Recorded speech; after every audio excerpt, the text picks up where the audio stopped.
અમદાવાદમાં સ્પા અને body massage પાર્લરની આડમાં ચાલતા ગેરકાયદે દેહ વ્યાપારના નેટવર્ક પર પોલીસે વધુ એક મોટો પ્રહાર કર્યો છે, જેમાં ઓઢવરિંગ રોડ પર આવેલા ધી બ્લીસ થાઈ સ્પામાં સ્પાની એડમાં ચાલતા કૂટણખાનાનો પોલીસે પર્દાફાશ કરી સ્પાના મુખ્ય માલિક, મેનેજર સહિત ગ્રાહકોની ધરપકડ કરી છે.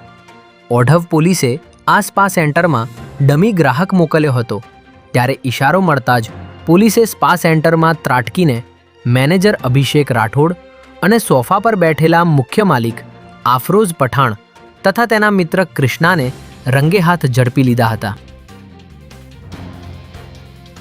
ઇઝરાયલ, અમેરિકા, ઈરાન વચ્ચે ચાલી રહેલી યુદ્ધ અને વૈશ્વિક પરિસ્થિતિને જોતા ગુજરાતમાં છેલ્લા કેટલાક દિવસથી ડીઝલમાં અછત વર્તાઈ રહી છે, જેના કારણે ટ્રાન્સપોર્ટ ઉદ્યોગને આર્થિક નુકસાન ભોગવવાનો વારો આવ્યો છે. ટ્રાન્સપોર્ટરોનું કહેવું છે કે જો ઈંધણની અછત દૂર નહીં થાય તો ગુજરાતમાં 12 લાખ ટ્રકોના પૈડા થંભી જશે. ડીઝલની અછતની સાથે સાથે મંદીના માહોલને લીધે ટ્રાન્સપોર્ટ ઉદ્યોગની આર્થિક કમર ભાંગી ગઈ છે.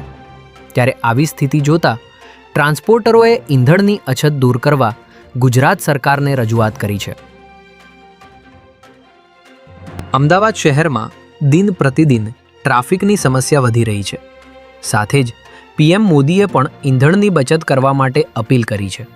ત્યારે શહેરના મેટ્રો સ્ટેશન આસપાસ લોકો પોતાના વાહનો મૂકી મેટ્રો સ્ટેશન પર જઈ શકે તે માટે કોર્પોરેશને વસ્ત્રાલ, સાબરમતી, થલતેજ સહિતના મેટ્રો સ્ટેશન નજીક પાર્કિંગ પ્લોટ શોધવાની શરૂઆત કરી છે.